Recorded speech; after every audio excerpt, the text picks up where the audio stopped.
Welcome to the DX Today podcast, where you get facts and no hype. I'm Derek. And I'm Chloe.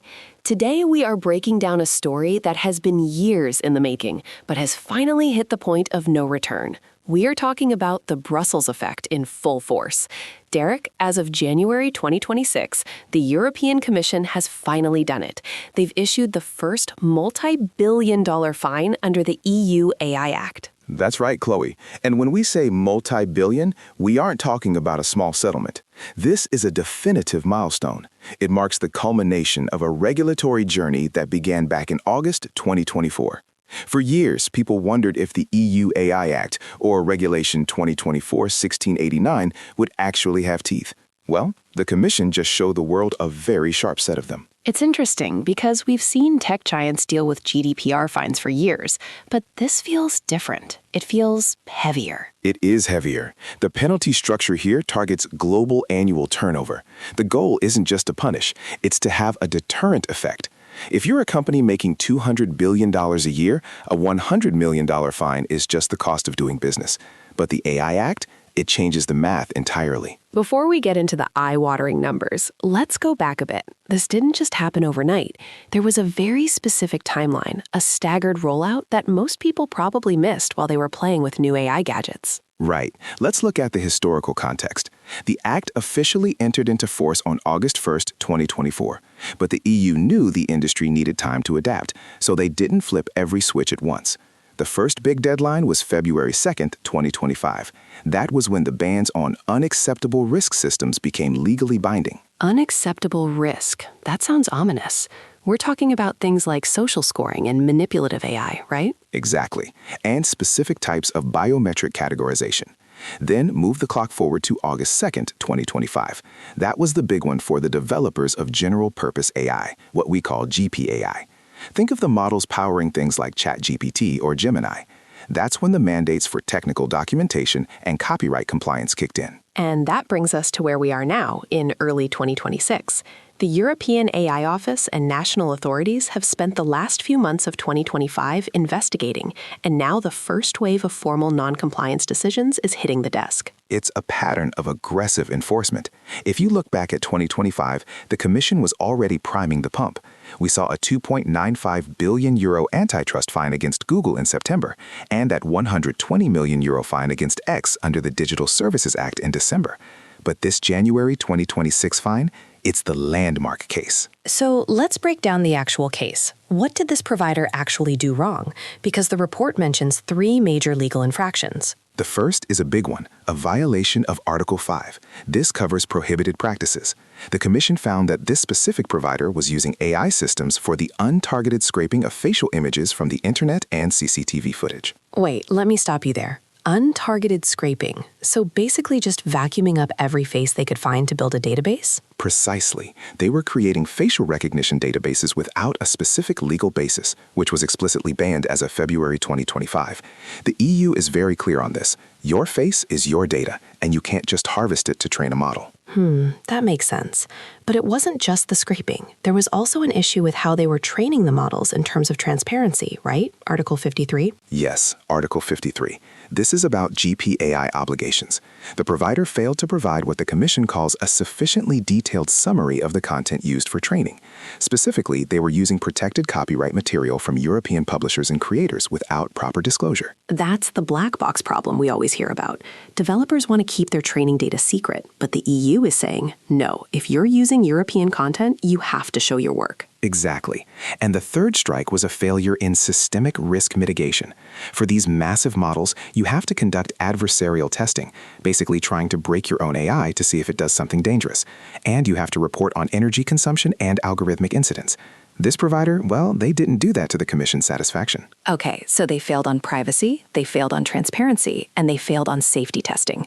Now let's talk money. How do we get to multi-billion? This is where it gets scary for the C-suite. Under Article 99, the Commission can levy fines of up to €35 million or 7% of total worldwide annual turnover, whichever is higher. 7%. Derek, for a company like Apple or Microsoft or Alphabet, 7% of global turnover isn't a fine, it's a crater in the balance sheet. It's a massive shift. Let's do a quick comparison because the report has some great data on this. Look at GDPR. The max penalty there is 4%. The first major fine was Amazon at 746 million euros. Then look at the Digital Markets Act, the DMA. That's 10%, and we saw Apple hit with 500 million. The AI Act at 7% is sitting right in the middle of those, but because it targets these systemic AI developers, the scale is unprecedented. We are looking at a legal pathway for penalties in the $10 billion to $15 billion range for the biggest players. It's truly the great tech reckoning of 2026, as some analysts are calling it. But Derek, this has to be causing some tension outside of Europe. I can't imagine Washington is just sitting back and watching this happen to American companies. Oh, the transatlantic tension is thick. Toward the end of 2025, after probes into Meta and Google, the U.S. administration actually threatened trade retaliation. They've even talked about a Section 301 investigation into what they call discriminatory European digital taxes and fines. Discriminatory? So they think the EU is specifically hunting U.S. firms? That's the argument from the states, but the Commission is holding firm. Their stance is that the rules are technology neutral. They don't care if the company is from Silicon Valley, Shanghai, or Berlin.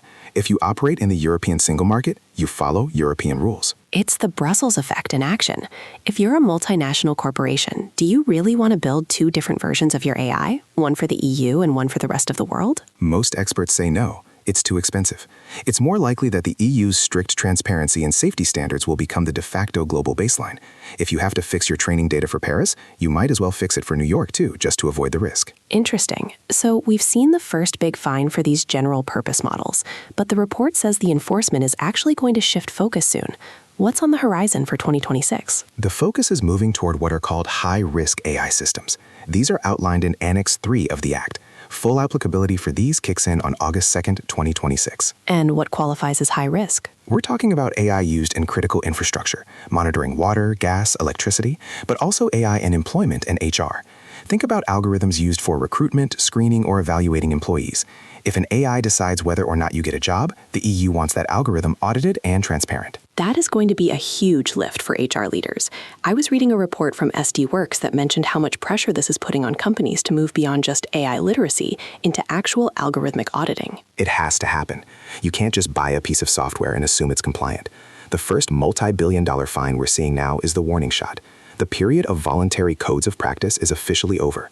We have entered the era of mandatory high-stakes compliance. You know, Derek, looking at the sources cited in the report, from Deloitte to DLA Piper, they all seem to be saying the same thing. The 7% turnover penalty structure is the game changer. It's what moved AI governance from a compliance checklist to a boardroom survival issue. Exactly.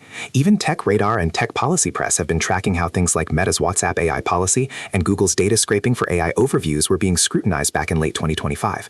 It was all leading to this. The Commission was building a case file that couldn't be ignored. I'm also struck by the Brussels effect on a geopolitical level. We're seeing reports from India Times and Yahoo News Singapore about how even non-European developers are having to pivot.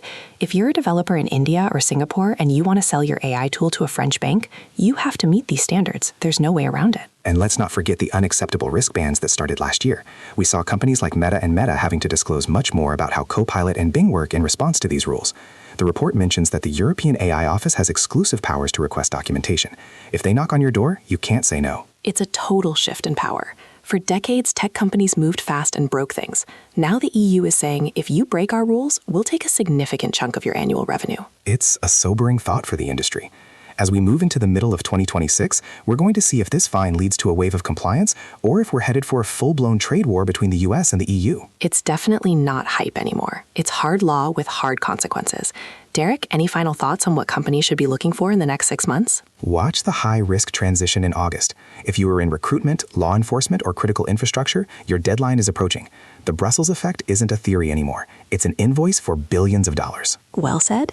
That covers the landmark enforcement of the EU AI Act. For those following along, the transition from voluntary guidelines to massive fines is officially complete. Thanks for joining us. We'll keep tracking the data and the decisions as they come out. Stay tuned for more deep dives into the tech regulations shaping our world. We'll see you next time. This has been the DX Today podcast. Facts, no hype. See you next time.